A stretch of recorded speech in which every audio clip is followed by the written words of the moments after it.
Brent Barnhart here with Q-Feed. We're going to feed some poly paper. This is paper that can get wet. Customer wants to put it through the laminator, so we need to be able to feed it and be able to adjust the gap as it goes in the laminator. So let's see what we have here.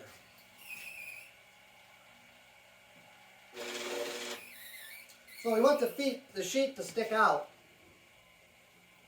so that it's past the frame of the machine. There's an adjustment on the back using your small jeweler screwdriver where you can set how far the sheet comes out past the machine when it stops, or if you want it back in here. But in this case, we got to get between the nips of the rollers. So we want the sheet to hang out like this. And if we need support, we have some mounting capabilities on the bottom of the feeder, or we could put some spring feet to help hold up on it if we have to.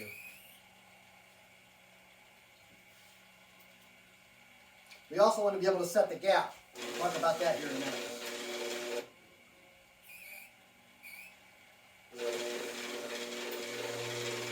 So right now I got the gap set at about 2 inches.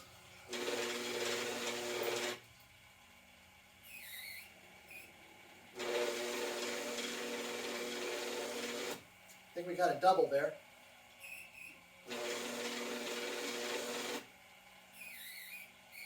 We'll watch it here for a second. Yeah, everything looks okay.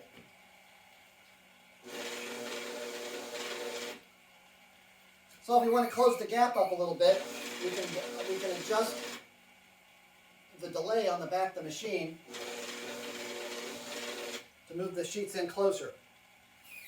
Actually, I just made it further. You can see right now we're at about 4 or 5 inches. Let's make it real far. Now you can see we're probably at 6-inch gap.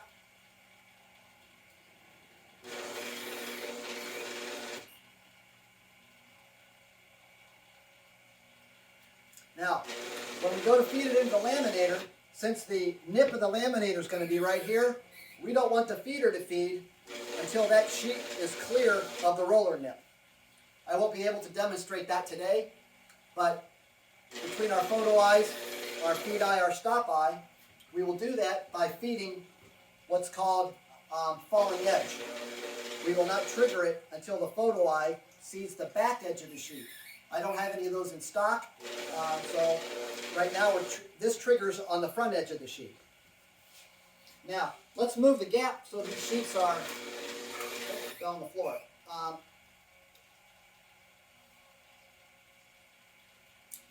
I increased the gap so that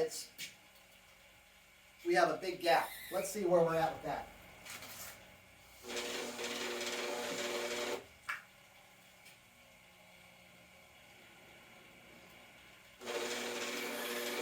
So it looks like we have a gap of about 6 inches.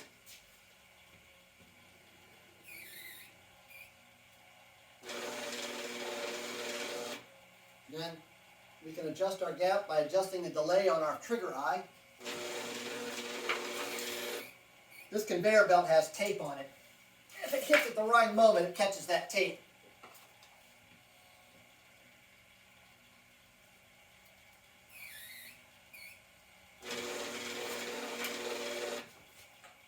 Move the conveyor belt in a little closer.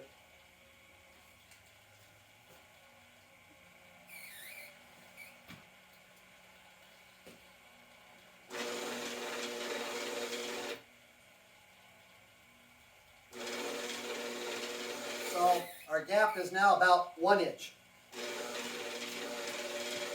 You can simply adjust that by the jeweler's screwdriver and adjusting the delay on the eye for when it signals. You can do this as well if you're doing hand assembly and you want to send ones down the line where people have to put some on by hand. You can control how big the gap is between each sheet. Adjust it a little bit here. See what we have. Alright, looks like I made it about 2.5 inches. So there's all kinds of ways to trigger these. To feed into 3-knife trimmer, to feed into collators. I've got collating belts. You can put 8 of these together and feed multiples on, singles at high speeds. You can adjust the delay on the eyes, how far the paper hangs out the edge of the machine or does not. It just all depends on what the customer needs and their application. And that engineering is included when you buy a machine. If somebody needs extra delays added on, you know, that's included in the machine. You just have to tell me what your application is. In general, they all work relatively the same, but we have some adjustments that we make for different applications to make it easier. Right now, I'm feeding sunglasses, solar and 3D sunglasses that are die cut out with lenses in them. That's feeding out one of these. It's 18 inches, so we have all kinds of custom feed hoppers on that. But same thing, I didn't charge extra to make the custom feed hopper for them to feed it.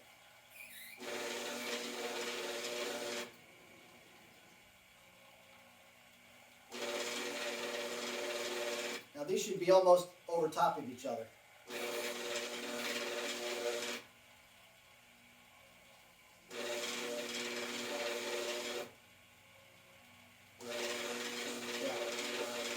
Now they're running into each other.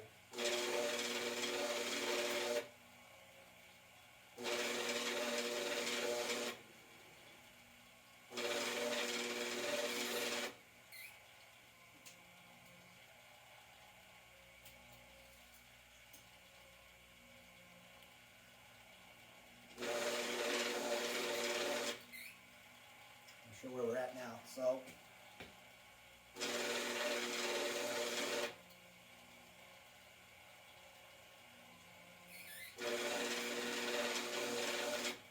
very flexible on how these feed, when they feed.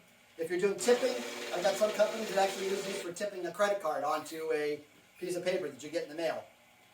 One feeder in the back feeds the main piece, the gluer then puts a dotted glue, and then this shoots the credit card right at the exact time and places it.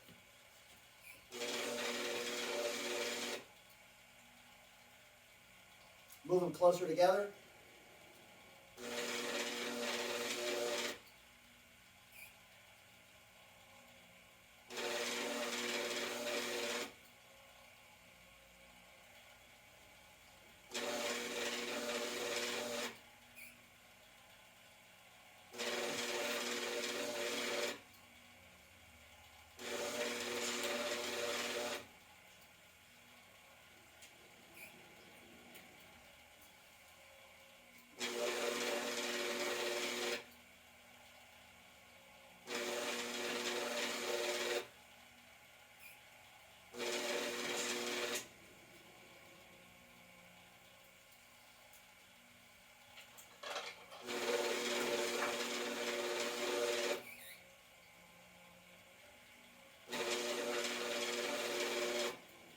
There we have about 2 inches.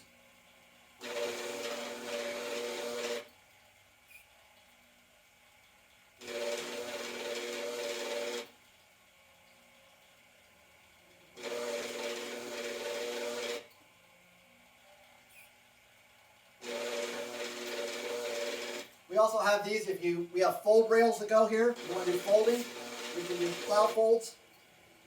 I also have them inkjet head kit that goes on here, and you can do high-speed inkjetting as well off these. We got right angle conveyor belts. We got little short conveyor belts that you can feed onto that attach right to the feeder. We got videos coming out on all that here pretty soon.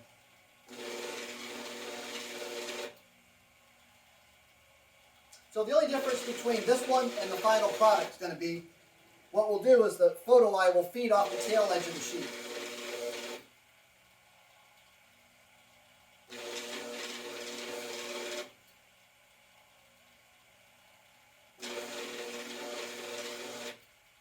And this process is a very slow process because the laminator doesn't run very fast. In fact, I think this is running faster than the laminator.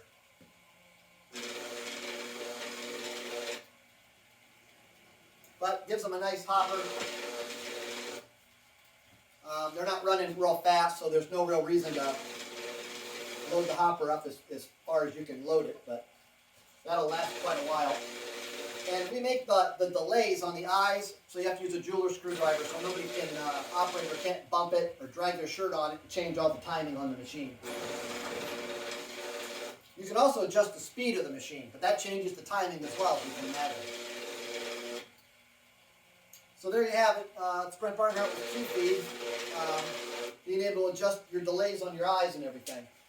Your feed eye and your stop eye, how far you want the piece to stop when it comes out, so you can adjust how much it hangs out of the machine or stays in the machine.